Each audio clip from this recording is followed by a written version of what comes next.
नमस्कार दोस्तों, एक बार पुनः स्वामी विवेकानंद कंपटीशन सेंटर झुन्नू के ऑनलाइन प्लेटफॉर्म पर मैं डॉक्टर महेश कुलेरी आप सभी का हार्दिक अभिनंदन स्वागत करता हूं। हमारे राजस्थान भूगोल के महत्वपूर्ण जो प्रश्न हैं, आने वाली जितनी भी कंपटीशन एग्जाम है उन सभी के लिए आपके लिए महत्वपूर्ण होगी। और नई श्रृंखला के साथ एक बार पुनः आप सभी का हार्दिक अभिनंदन व स्वागत है। और आपकी स्क्रीन पर पहला जो प्रश्न है वो है, यदि अजमेर की आकृति त्रिभुजाकार है तो किस जिले की आकृति पतंगाकार है। तो अगर हम देखें कि पतंगाकार आकृति या इसे बोलते हैं विषमकोण चतुर्भुज के समान, विषमकोण चतुर्भुज के समान, या हम कहें रेम्बोज के समान, रेम्बोज के समान आकृति किसकी है? राजस्थान की है। किसकी है?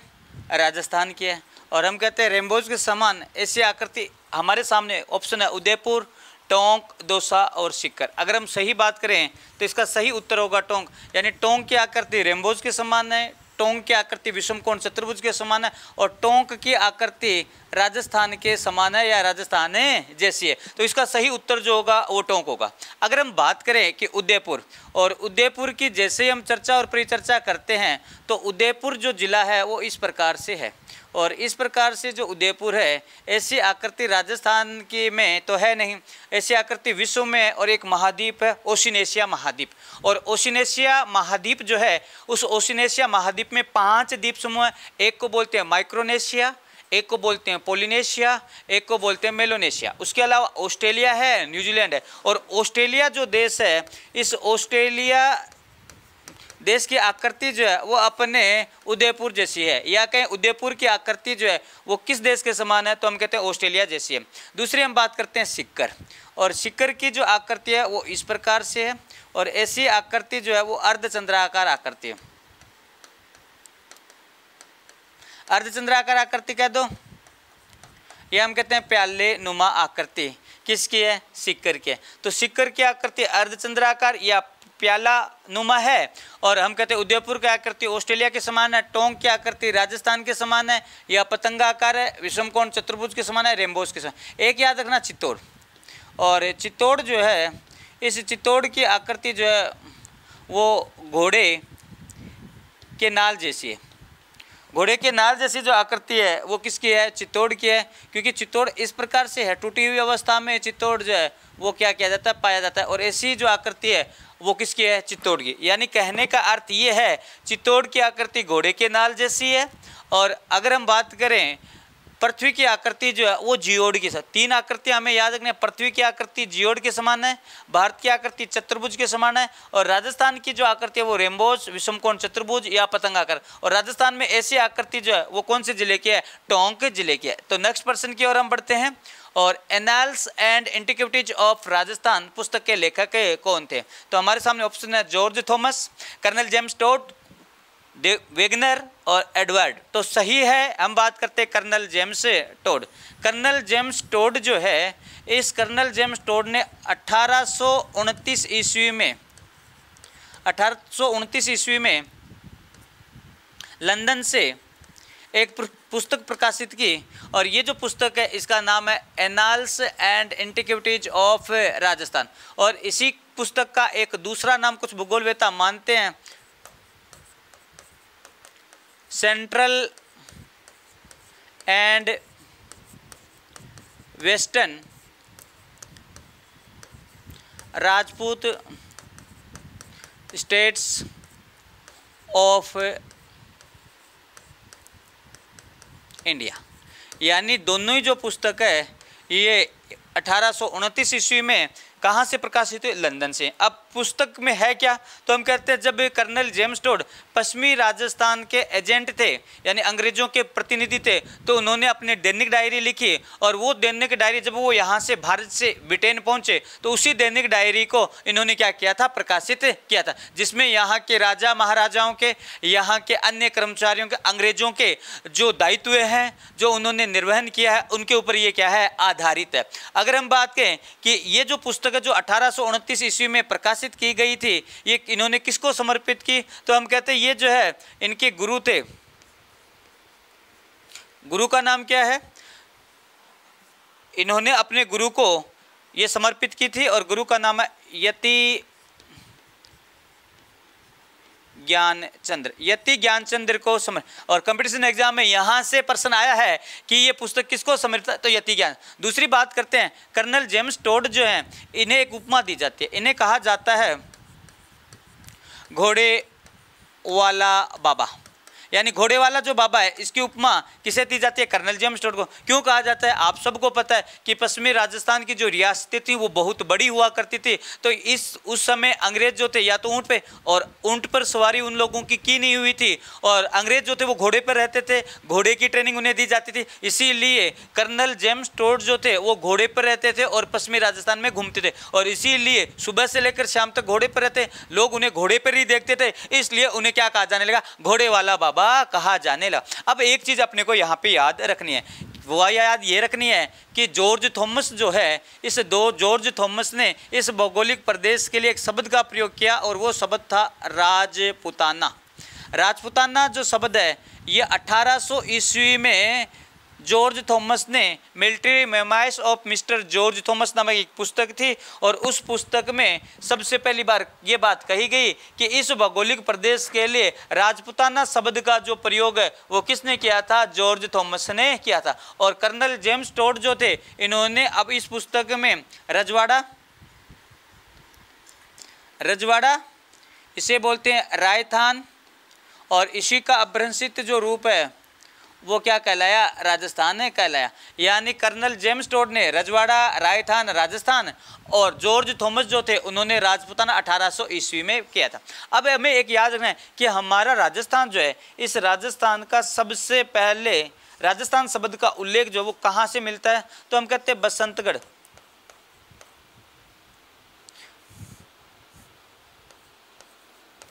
बसंतगढ़ सिरोही एक अभिलेख था,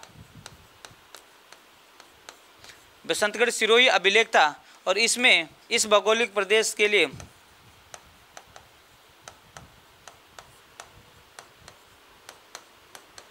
राजस्थान या द्वितीय शब्द का क्या मिलता है, उल्लेख मिलता है। यानी 682 ईस्वी पूर्व का लगभग ये अभिलेख है, और इस अभिलेख में इस भौगोलिक प्रदेश के लिए राजस्थान या द्वितीय शब्द का क्या मिलता है, सबसे प्राचीनतम उल्लेख ये इनके द्वारा मिलता है। अब वेगनर ने क्या किया था, वेगनर ने महाद्वीपीय विस्थापन सिद्धांत प्रस्तुत किया था, और उसमें कहा था पृथ्वी पर एक ही महाद्वीप था जिसे पेंजिया कहा गया, और एक ही महासागर था जिसे पेंथालासा कहा गया। बाद में इसका विभाजन हो गया, उत्तरी भाग को अंगारा लैंड और दक्षिणी भाग को क्या कहा, गोंडवाना लैंड कहा गया।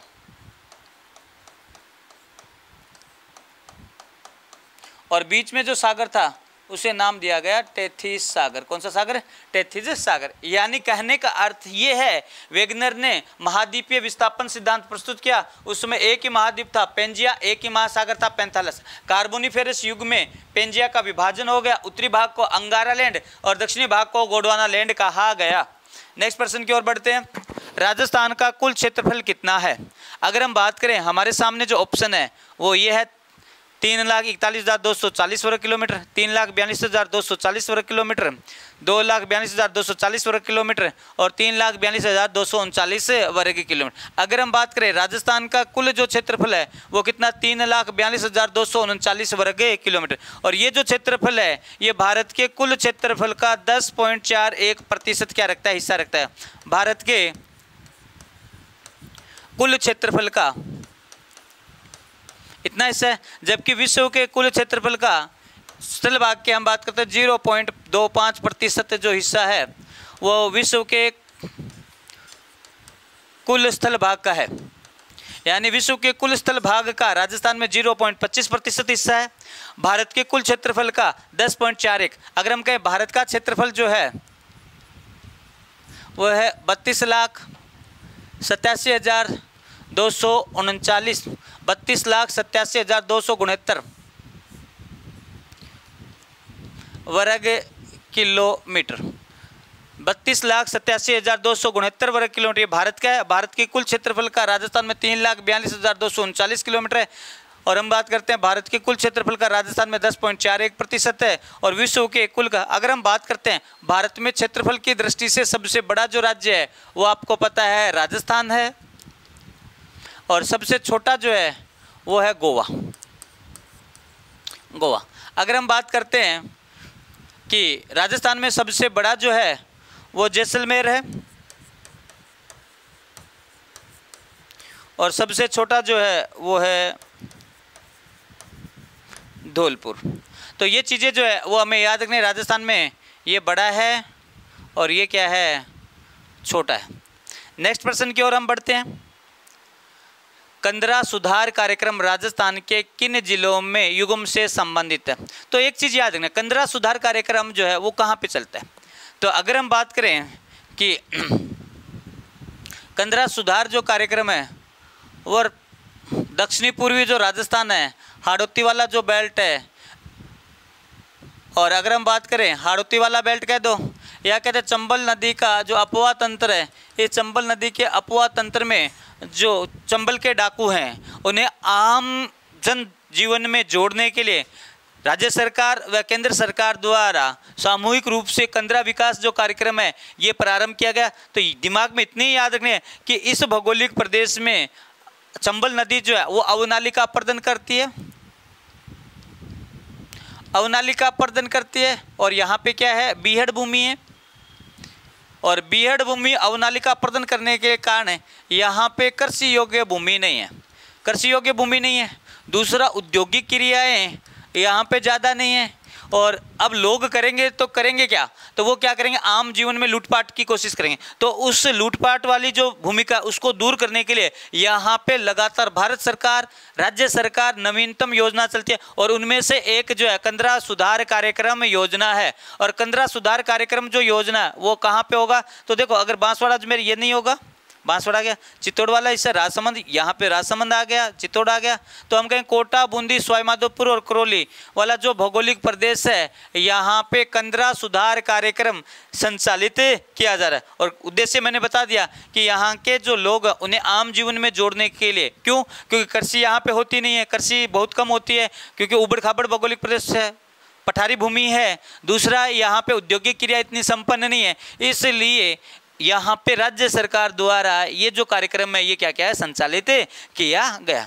नेक्स्ट अगर हम बात करें, राजस्थान में भीषण अकाल, छपनिया अकाल कब पड़ा, बहुत इंपॉर्टेंट है। अगर छपनिया अकाल की बात करें, ईस्वी पूछे तो हमें क्या करनी पड़ेगी, तो ईस्वी में जैसे ही हम बात करते हैं यहाँ पे 1899 ईस्वी में ये जो काल है ये पड़ा था। अगर वैसे बात करें विक्रम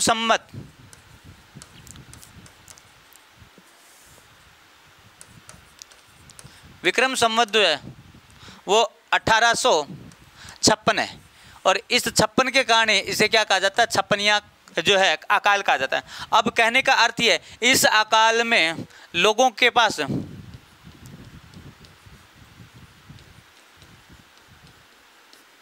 खाने के लिए कुछ भी नहीं था, यानी ना तो खाने के लिए न पीने के लिए, यानी इतना भयंकर अकाल था कि लोगों ने पेड़ों के जो तने हैं उन तनों को काटकर उनकी जो छाल है उससे अपना जीवन यापन किया था। और आप लोगों ने बहुत बार सुना होगा कि महाराणा प्रताप ने अकबर के सामने जो था वो जब युद्ध झेल रहे थे तो उन्होंने अकबर की अधीनता स्वीकार नहीं की। अकबर ने महाराणा प्रताप के किले पर अधिकार कर लिया तो वो किला छोड़कर महाराणा प्रताप जंगलों में रह गए और जैसे जंगलों में पहुंचे तो उनके पास खाने की व्यवस्था नहीं थी। जंगल से जो हम बात करते हैं जंगल की वनस्पतियों को लेकर वो आए थे, घास फूस से उन्होंने रोटियां बनाई थी और वो रोटी भी महाराणा प्रताप के जो बच्चा था उससे वन बिलाव जो है वो लेकर भाग गया। तब भी हम कहते हैं कि महाराणा प्रताप जो था वो महान योद्धा था। क्यों? क्योंकि उन्होंने विषम परिस्थितियों में अपने को ढाला था। उसी प्रकार से 1956 का जो है अकाल था ये भारतीयों के लिए बहुत ही महत्वपूर्ण था क्योंकि भारतीय जो लोग थे उनके पास इतनी भयंकर स्थिति आज तक नहीं रही थी। पीने के लिए पानी नहीं था, उसके बावजूद भी यहाँ की जो अनुकूल भौगोलिक दशा है उसके अनुसार यहाँ के लोगों ने अपने आप को ढाला और यहाँ की जो वनस्पति है, यहाँ पे जो जीव है उनके ऊपर निर्भर रहकर इस छपनी अकाल से हमने क्या की थी, जीत प्राप्त की थी। तो सन पूछे तो 1899 और विक्रम संवत पूछे तो 1856 ईस्वी में ये त्रिअकाल जो है ये क्या किया था, पढ़ा था। नेक्स्ट प्रश्न की बात करते हैं, राजस्थान में सिंचाई का प्रमुख साधन क्या है? और हमारे सामने नहरें, तालाब, कुएं, नलकूप उपयुक्त में से कोई। अगर राजस्थान में पूछे तो पूरे राजस्थान में सर्वाधिक जो है वो कुएं व नलकूपों द्वारा क्या की जाती है, सिंचाई की जाती है। और कुएं व नलकूपों द्वारा सर्वाधिक जो सिंचाई है वो कहाँ पे की जाती है, तो हम कहते हैं जयपुर में। जयपुर अलवर वाला जो बेल्ट है यहाँ पे कुएं व नलकूपों द्वारा सिंचाई की जाती है। दूसरा अगर आप बात करें नहरों द्वारा सर्वाधिक सिंचाई तो हम कहते हैं गंगानगर। गंगानगर व हनुमानगढ़ जो है यहाँ पे नहरों द्वारा सिंचाई की जाती है। अगर तालाबों द्वारा बात करें तो भीलवाड़ा जो है, क्योंकि तालाबों द्वारा सिंचाई कहाँ पे होगी, जहाँ पे भूमि पथरीली होगी। क्योंकि तालाब अगर बनाएंगे, अगर भूमि नम है या भूमि जो है वो मोटे कणों वाली है तो पानी जल्दी से अवशोषित हो जाएगा, तो वहाँ पे तालाब कारगर नहीं होंगे। जहाँ पे पथरीली भूमि होगी वहाँ पे तालाब कारगर होंगे और वहीं पे तालाबों द्वारा सिंचाई होगी। और जहाँ का जल स्तर जो है वो ऊपर होगा वहाँ पे कुएं नलकूप कार्य करेंगे। अगर हम बात करते हैं नहरें तो हम बात करते हैं भारत में सर्वाधिक नहरों द्वारा सिंचाई जो है वो पंजाब हरियाणा में होती है। और पंजाब और हरियाणा के समकक्ष जो जिले लगते हैं राजस्थान के वो गंगानगर और हनुमान। इंदिरा गांधी नहर है, गंग नहर है, इनके द्वारा गंगानगर और हनुमानगढ़ में पर्याप्त सिंचाई होती है। और इसी के कारण जो है गंगानगर और हनुमानगढ़ को हम क्या कहते हैं, हम कहते हैं अन्न का भंडार कहते हैं, क्योंकि राजस्थान में यहाँ पे सर्वाधिक कृषि कार्य होते हैं। नेक्स्ट प्रश्न की ओर बढ़ते हैं। इंदिरा गांधी नहर परियोजना में अत्यधिक जल उत्प्लावन से सेम की समस्या बढ़ती जा रही है, तो निवारण हेतु क्या प्रयुक्त होगा? यानी कहने का सेम है क्या? पहले तो हमें ये पता, आपको पता है कि गंगानगर हनुमानगढ़ में अत्यधिक जो सिंचाई है, अत्यधिक सिंचाई के कारण जो है वो पानी जो है वो धरातल पर फैल जाता है। अब पानी ज़्यादा सिंचाई होगी तो पानी जो है वो रिस्क कर नीचे जाएगा। अब नीचे जो है वो जिप्सम की चट्टान पाई जाती है। जैसे जिप्सम में पानी लगता है ये कठोर चट्टान बन जाती है, लचीली चट्टान बन जाती है और पानी को नीचे जाने नहीं देती। और पानी जाएगा नहीं, पानी ऊपर आएगा और यहाँ पे जैसे ही ऊपर आएगा ऊपरी भाग में क्या हो जाएगा, दलदल नुमा हो जाएगा। और ये दलदल नुमा जो भाग है इसे क्या कहा जाता है, सेम कहा जाता है। अब यहाँ पे कृषि कार्य नहीं होंगे, यानी जिप्सम जो है वो एक परत का कार्य करते हैं। अगर हम उस पर जिप्सम का छिड़काव करेंगे तो जिप्सम ये दलदल है ये सूखकर कठोर चट्टान के रूप में क्या हो जाएगी, परिवर्तित हो जाएगी और उसके ऊपर क्या कर सकते हैं, सिंचाई। तो हम कहते हैं जिप्सम जो है वो सेम की समस्या को निवारण करने में काम में ली जाती है। दूसरी अगर हम बात करें कि भूमि को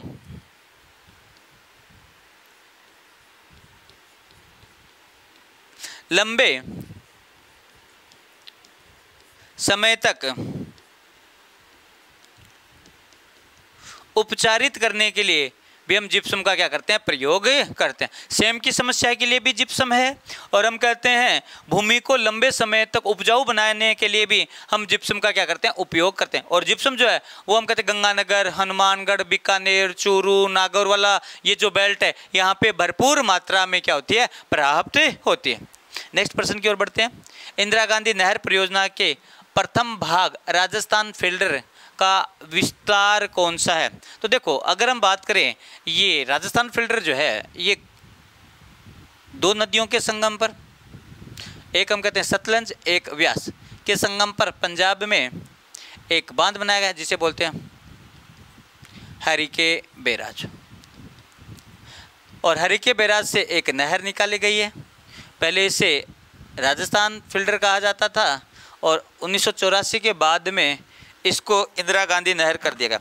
और ये जो है मसीता वाली हेड, और मसीता वाली जो हेड है ये हनुमानगढ़ में, यहाँ तक जो है इसको क्या कहा जाता है, राजस्थान फिल्टर कहा जाता है। फिल्टर का अर्थ ये है कि इसका जो पानी है वो बीच में प्रयोग नहीं किया जाए। मसीता वाली हेड में प्रवेश करने के बाद में ये जो है ये हनुमानगढ़ गंगानगर में सिंचित करते हुए पहले बीकानेर, बाड़मेर से आगे जो है वो जैसलमेर तक इसको क्या कर दिया, विस्तारित कर दिया गया। तो हम कहते हैं हरिके बैराज से गडरा तक, नहीं मसीतावाली से मोहनगढ़ नहीं, मसीतावाली से बीकानेर, हरिके बैराज से हनुमानगढ़ के मसीतावाली हेड तक, ये उसका उत्तर क्या हो जाएगा, सही हो जाएगा। पहले गडरा तक थी और बाद में इसको जो है वो और आगे विस्तारित कर दिया गया। राजस्थान में, पश्चिमी राजस्थान के लिए ये जो है वो जीवन रेखा का काम करती है। और पश्चिमी राजस्थान में उपजाऊ बनाने में भी जो योगदान है वो कौन सी नहर का है, इंदिरा गांधी नहर का। नेक्स्ट प्रश्न की ओर हम बढ़ते हैं। पांचना बांध जो कि 5 नदियों के संगम पर बना किस जिले में, बहुत इंपॉर्टेंट बांध है पांचना बांध। अगर हम बात करें जोधपुर में जवाई नदी के ऊपर हम बात करें, लूनी नदी के ऊपर जो है वो एक बांध है जिससे क्या नाम दिया जाता है। देखो हम कहते हैं लूनी नदी के ऊपर जो है जोधपुर में एक बांध है और ये जो बांध है ये जोधपुर का महत्वपूर्ण बांध है। और इसी बांध के आगे बाड़मेर में भी लूनी नदी पर एक जो बांध है वो क्या किया गया, बनाया गया। तो मेरे को बताइए कि जोधपुर में लूनी नदी के ऊपर कौन सा बांध है। इतनी देर हम बात करते हैं कि पांचना जो बांध है वो कहाँ पे है, तो करौली में है। और मिट्टी का बना यह है सबसे महत्वपूर्ण जो है वो क्या माना जाता है, बांध माना जाता है। तो कहने का अर्थ ये है कि पांचना बांध जो है वो कौन से राज्य में है, कौन से जिले में, करौली में। और मिट्टी से निर्मित जो है ये राजस्थान का सबसे महत्वपूर्ण जो है वो क्या माना जाता है, बांध माना जाता है। जोधपुर में जो बांध है वो कौन सा बांध है, पिचियाक बांध है। कौन सा बांध है, पिचियाक जो बांध है वो कहाँ पे है, जोधपुर में। नेक्स्ट हम बात करते हैं सोन कमला अंबा सिंचाई परियोजना निम्न में किस जिले में है। तो सोम कमला अंबा जो सिंचाई परियोजना है, अगर ऑप्शन की बात करें डूंगरपुर में है, डूंगरपुर में। और यहाँ पे माही जो नदी है या माही नदी का अपवा तंत्र जो है उस पर ये जो परियोजना है वो क्या है, अवस्थित है। सोम कमला अंबा और नदी जो है वो कौन सी है, सोम किसकी सहायक नदी है, माही की सहायक नदी है। और इस सोम नदी पर जो है वो सोम कमला अंबा सिंचाई परियोजना है और ये किसको लाभ प्रदान करेगी, डूंगरपुर को लाभ प्रदान करेगी। नेक्स्ट अगर हम प्रश्न की ओर बढ़ते हैं, राजस्थान में सर्वाधिक आखेट निषेध क्षेत्र किस जिले में। आखेट निषेध क्षेत्र का अर्थ ये है कि ऐसा भौगोलिक प्रदेश जहाँ पर शिकार करना क्या है, प्रतिबंधित है। प्राचीन समय में राजस्थान को राजा और महाराजाओं का शिकारगाह कहा जाता था और इसलिए ये जो क्षेत्र था ये शिकार का स्वर्ग कहलाता था। यानी यहाँ पे राजा और महाराजा अपने मनोरंजन के लिए जंगलों में जाते थे और जंगलों में शिकार करके आते थे। लेकिन जैसे ही भारत सरकार ने शिकार पर प्रतिबंध लगा दिया उसके बाद में धीरे धीरे पूरे भारत में शिकार पर प्रतिबंध हो गया। शिकार को हम बोलते हैं आखेट। राजस्थान में सर्वाधिक आखेट निषेध क्षेत्र जो है वो कौन से जिले में है, तो हम कहते हैं जोधपुर में। कौन से जिले में है, जोधपुर जिले में राजस्थान में सर्वाधिक जो है आखेट निषेध क्षेत्र स्थित है। नेक्स्ट अगर हम प्रश्न की बात करें, भारत की प्रथम बाघ परियोजना किस राज्य में प्रारंभ की गई। अगर हम बात करें 1936 में भारत की प्रथम बाघ परियोजना जो है वो उत्तराखंड जो राज्य है उसमें प्रारंभ की गई थी और इसे नाम दिया गया था जिम कॉर्बेट नेशनल पार्क। और ये जिम कॉर्बेट नेशनल पार्क जो है वो एक अंग्रेज अधिकारी थे जो नर जो बाघ थे जो मनुष्य को नुकसान पहुंचे थे उनका आखेट उनका वो करते थे शिकार और उन्हीं के नाम पर जिम कॉर्बेट नेशनल पार्क जो है वो कर दिया, जिसे पहले हेली नेशनल पार्क कहा जाता था। और वर्तमान में इसका नाम जो है वो राम गंगा नेशनल पार्क जो है वो क्या कर दिया गया। पहले हेली था, उसके बाद में जिम कॉर्बेट, उसके बाद में रामगंगा नेशनल पार्क कर दिया। दूसरा अगर हम बात करें बाघों का जो घर है वो किसे कहा जाता है, तो हम बोलते हैं मध्य प्रदेश को। बाघों का जो घर है वो मध्य प्रदेश को। भारत में सर्वाधिक जो अभ्यारण्य है वो किस राज्य में, मध्य प्रदेश में। और राजस्थान के एक विद्वान थे कैलाश सांखला और कैलाश सांखला को टाइगर मैन ऑफ इंडिया कहा जाता है।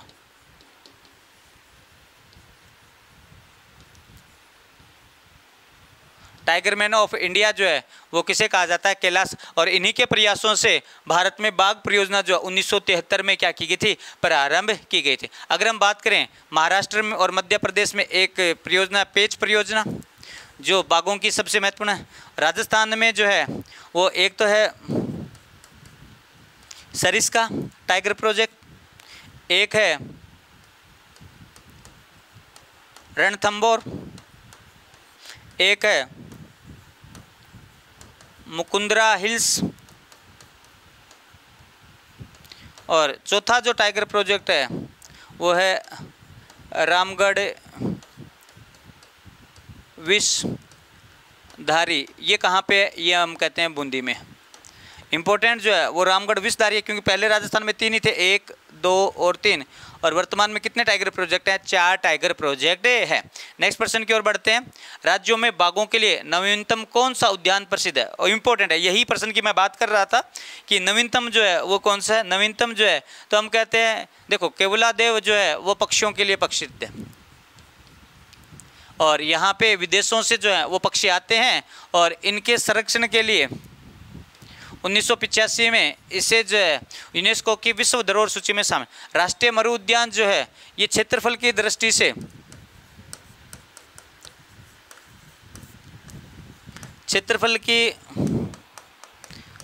से सबसे बड़ा अभ्यारण्य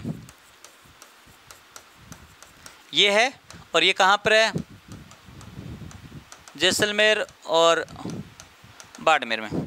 फिर रामगढ़ विषधारी, ये जो है उत्तर सही होगा। रामगढ़ विषधारी अभ्यारण्य बूंदी और कोटा की सीमा पर है, और इसे रणथंभौर का जच्चा घर कहा जाता है, क्योंकि पहले ये एकमात्र ऐसा अभ्यारण्य था जो टाइगर प्रोजेक्ट के अंदर शामिल नहीं था। उसके बावजूद भी यहाँ पे बाघ देखने को मिलते थे, क्योंकि आपको पता है कि बाघ जो है वो दूसरे बाघ के जो नवजात शिशु हैं उनकी क्या करते थे, हत्या कर देते थे। इसलिए बाघिन जो होती थी उन नवजात शिशुओं को लेकर दूसरी जगह स्थानांतरित हो जाती थी, और जब तक वो बड़े समझदार नहीं हो जाते थे तब तक उन्हें वहाँ पे रखा जाता। जैसे वो समझदार होते थे वापस जो है वहाँ पे। इसलिए रामगढ़ विषधारी जो अभ्यारण्य है वो राजस्थान का नवीनतम अभ्यारण्य है, और ये चौथा अभ्यारण्य है भारत में। वर्तमान में भारत में जो है वो कितने हैं, तो हम कहते हैं 53 जो है वो टाइगर प्रोजेक्ट है। मुकुंदरा हिल्स ये इससे पहला, यानी तीसरा जो है वो मुकुंदरा हिल्स था, और चौथा जो है वो रामगढ़ विषधारी अभ्यारण्य था। नेक्स्ट प्रश्न की ओर बढ़ते हैं।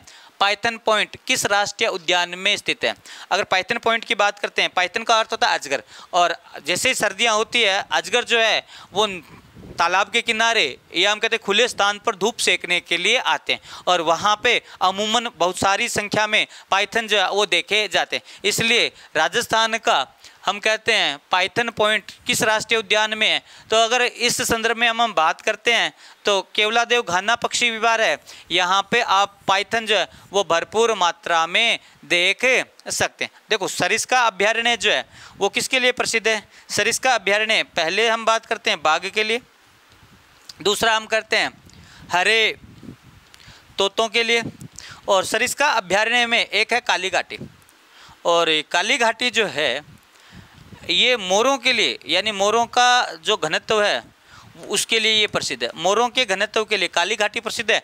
कहाँ पे है, सरिस्का अभ्यारण्य में। और इसी सरिस्का अभ्यारण्य में पांडुपोल हनुमान मंदिर है, नृत्य करते गणेश जी का मंदिर है, कनफटे नाथों का मंदिर है, और हम बात करते हैं इसके लिए ये प्रसिद्ध है। रणथंभौर जो है ये बाघों का घर कहलाता है, राजस्थान का महत्वपूर्ण।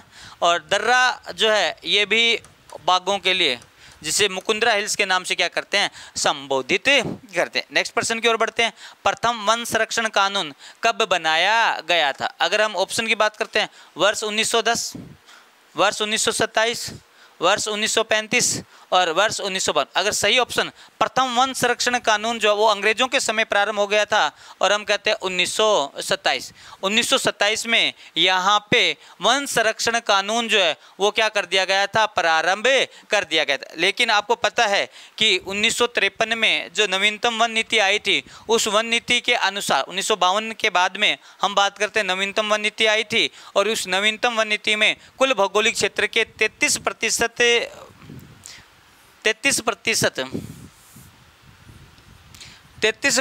भाग पर क्या होना चाहिए, वनस्पति होनी चाहिए। हम बात करते हैं और ये वर्तमान में भी है कि कुल भौगोलिक जो प्रदेश है उस कुल भौगोलिक प्रदेश के 33% भाग पर क्या होना चाहिए, वनस्पति आच्छादित होनी चाहिए। नेक्स्ट प्रश्न की, वर्तमान में वन एवं वन्य जीव विषय किस सूची का विषय माना जाता है। अगर हम बात करें संघ सूची, राज्य सूची, समवर्ती सूची, इनमें से ये तो हो ही नहीं सकता, होगा तो इन तीनों में से होगा। आपको पता है कि वन और वन्य जीव जो है इस पर कानून जो है वो राज्य सरकार बनाती है।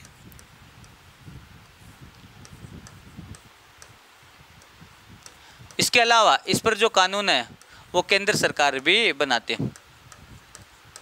और ऐसी सूची जिस पर कानून दोनों सरकार बनाती है उसे क्या कहा जाता है, समवर्ती सूची कहा जाता है। अगर दोनों में विरोध हो तो नियम किसके लागू होंगे, केंद्र सरकार के लागू होंगे। तो हम कहते हैं इसका सही उत्तर जो होगा वो कौन सी सूची होगा, समवर्ती सूची होगा। यानी समवर्ती जो सूची है वो वन एवं वन्य जीव विषय से संबंधित है। आपको पता है कि कोई भी अभ्यारण्य है जिसमें वन्य जीव को संरक्षण प्रदान करता है, पहले राज्य सरकार निर्णय लेती है, राज्य सरकार निर्णय लेकर केंद्र सरकार के पास प्रपोजल भेजती है और केंद्र सरकार उस पर क्या लेता है, निर्णय लेता है। तो इसमें जो सही उत्तर होगा वो कौन सी सरकार होगी, समवर्ती सूची होगी। कौन सी सूची होगी, समवर्ती सूची होगी। नेक्स्ट प्रश्न की ओर बढ़ते हैं। राजस्थान में सबसे कम भौगोलिक वन है, यानी राजस्थान में हम कहते हैं वन वैसे ही कम पाए जाते हैं, राजस्थान में वन कम वैसे ही पाए जाते हैं। और वो जो वन पाए जाते हैं राजस्थान में, भारत के लगभग 9.59% के आसपास कुल भौगोलिक क्षेत्र के वन पाए जाते हैं। और ये ऐसे वन है जो छितरी अवस्था में पाए जाते हैं, यानी राजस्थान की जो वनस्पति है वो संघन वनस्पति नहीं है, छितरी अवस्था में पाई जाती है। अगर हम इनमें देखते हैं तो राजस्थान में खुले वन सबसे ज़्यादा पाए जाते हैं। और इसमें दे रखा है राजस्थान में सबसे कम की बात करते हैं तो अत्यंत संघन जो वन है वो कम पाए जाते हैं, क्योंकि राजस्थान में मरुस्थलीय वनस्पति है, राजस्थान में वर्षा की मात्रा कम होती है, तापमान ज़्यादा रहता है और इसके कारण जो है यहाँ पे संघन वनस्पति का आवरण नहीं पाया जाता। यहाँ पे मरुस्थलीय वनस्पति, यहाँ पे छितरी हुई वनस्पति का आवरण जो है वो क्या किया जाता है, ज़्यादा पाया जाता है। और राजस्थान में ऐसा भौगोलिक प्रदेश जहाँ पे वर्षा ज़्यादा होती है वहाँ पे वनस्पति का आवरण ज़्यादा। जैसे हम बात करते हैं उदयपुर, प्रतापगढ़, सिरोही, अलवर, ये जो बेल्ट है यहाँ पे संघन वनस्पति। हम बात करते हैं जोधपुर, चूरू, बीकानेर, नागौर वाला बेल्ट, यहाँ पे वनस्पति का आवरण जो है वो कम पाया जाता है। और कम पाने के पीछे कारण यही है, तापमान और वर्षा। दूसरा, राजस्थान में सर्वाधिक वन प्रतिशत वाले जिले कौन से, और हमारे सामने ऑप्शन है कि राजस्थान में सबसे ज़्यादा जो वन है वो कौन से हैं। ऑप्शन में अगर हम बात करें कि सबसे ज़्यादा जो वन है उदयपुर, प्रतापगढ़ और सिरोही। राजस्थान में सर्वाधिक क्यों, देखो इस भौगोलिक बेल्ट में क्या होती है, वर्षा की मात्रा ज़्यादा होती है।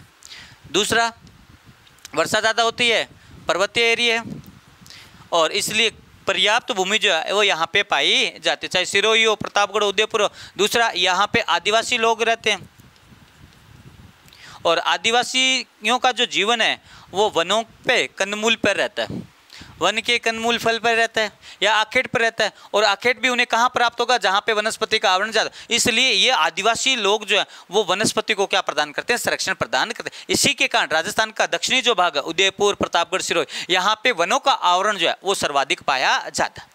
नेक्स्ट अगर प्रश्न की बात करते हैं, राजस्थान में न्यूनतम वन प्रतिशत वाले जिले हैं। और अगर हम बात करें राजस्थान में न्यूनतम वन प्रतिशत वाले जो जिले हैं वो कौन से हैं, तो हम कहते हैं सबसे कम वन प्रतिशत है जोधपुर है, चूरू है, नागौर है। क्यों, क्योंकि यहाँ पे जो है वो वर्षा की मात्रा कम होती है, मरुस्थलीय आवरण ज़्यादा है और इसलिए जोधपुर, चूरू और नागौर में सबसे कम वन प्रतिशत वाले क्या पाए जाते हैं, जिले पाए जाते हैं। नेक्स्ट प्रश्न की ओर बढ़ते हैं और ये अंतिम प्रश्न है, शुष्क सागवान वन राजस्थान में कहाँ पाए जाते हैं। अगर हम शुष्क सागवान वन की बात करें तो राजस्थान में सर्वाधिक शुष्क सागवान जो वन है वो कहाँ पे पाए। अगर ऑप्शन देखो, अगर हम बात करें शुष्क सागवान वन तो इस ऑप्शन के अनुसार जो है राजस्थान में आबू पर्वतखंड वाला जो हिस्सा है,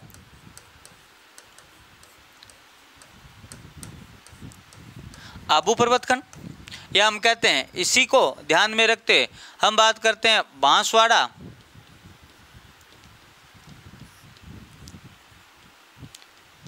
डूंगरपुर, बांसवाड़ा, डूंगर, आबू पर्वतखंड, हम कहते हैं बांसवाड़ा और डूंगरपुर वाला जो बेल्ट है, यहाँ पे सर्वाधिक मात्रा में शुष्क सागवान वन जो है वो क्या किए जाते हैं, पाए जाते हैं।